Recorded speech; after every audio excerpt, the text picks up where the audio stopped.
I just felt like this needs to be shared and heard. So let's get into it. Facing brokenness, compelling reasons to look at one's painful past. The past is never dead. It's not even past. William Faulkner, Requiem for a Nun. Some Christians argue that we don't need to grieve a painful past to move victoriously into the future. Looking at past pain is said to be little more than an excuse and blame shifting, which only creates destructive bitterness.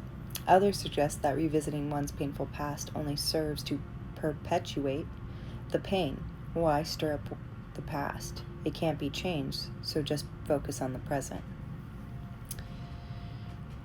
Listen, please just listen. This is where a lot of Christians are missing the mark, and this is why a lot of people will not step into a church. We often hear Christian leaders misread Philippians 3:13 and 14 to prove these points, but one thing I do, forgetting what is behind and straining toward what is ahead, I press on. Ironically, facing the reality and impact of our painful past is emphasized in Philippians 3.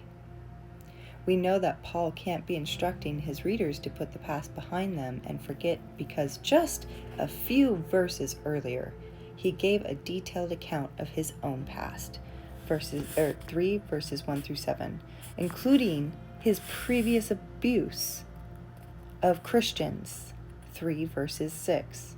It must have been painful for Paul to reflect on the fact that he had persecuted Christians, but he didn't shrink back from the honest self-examination and confession. It's also clear that Paul had reflected deeply enough on his past that he could identify unhealthy, harmful beliefs and emotional responses that needed to change. Most specifically, he came to realize that his pre-conversion behavior, including his abuse of Christians, was grounded in the misconception that we could gain God's favor through strict adherence to the law. It was Paul's harmfully misdirected attempt at self-righteousness apart from Christ that provided the immediate context of forgetting what is behind. In Philippians 3:13, Paul had a clear grasp of the scope of his sinful past, the lies that had fueled his sin, and exactly what he needed from God to help him change. We cannot put the painful past behind us, our abuse and the abuse perpetrated against us, until we have fully integrated it. There are at least 5 reasons believers must face their brokenness to become spiritually and emotionally healthy.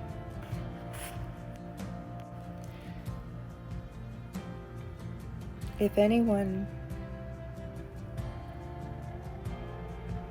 you have been dismissed for your past, if you have been just known for your past and for so-called sin that people think is sin today, I want you to know that God sees your heart. God sees you that you want to change, and He sees why. It is hard. He sees you trying, He sees you taking chances, and He sees you trusting Him. Don't give up. Never give up. Because the devil only wants to shame, condemn, and guilt trip you. And of course, he'll use the people, especially who say they know the Bible, but if their heart has never been examined and exposed, and they've never addressed their own past, please keep walking forward. This is just Satan literally coming to test you. This is God wanting to grow you, and He just wants you to see the tactics of Satan so that he no longer trips you up.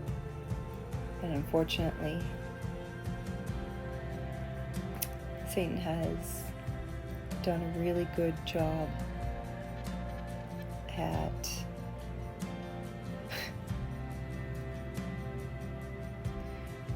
I don't know, it's just, he loves to make people dumb.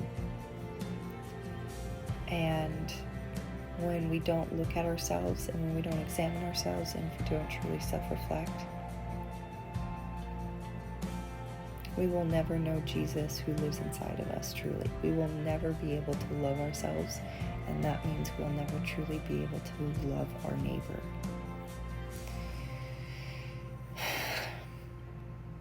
If this resonated with you at all, if this hit you in some sort of way, please reach out to me. This is what I live for. This is what I've literally walked through, and I'm continually to walk through. Not perfectly, but I know that my God is right there to hold my hand, to make sure that I am perfected day by day, little by little. That's what grace is. And that is the New Testament. That is New Testament living. It's living by grace, day by day, little by little, being transformed by the heart and by the renewing of the mind, and living as a daily sacrifice for our Lord Jesus Christ. Anyway, be blessed, and just know you're not alone. You're seen, you're heard, you're forgiven, and you're loved.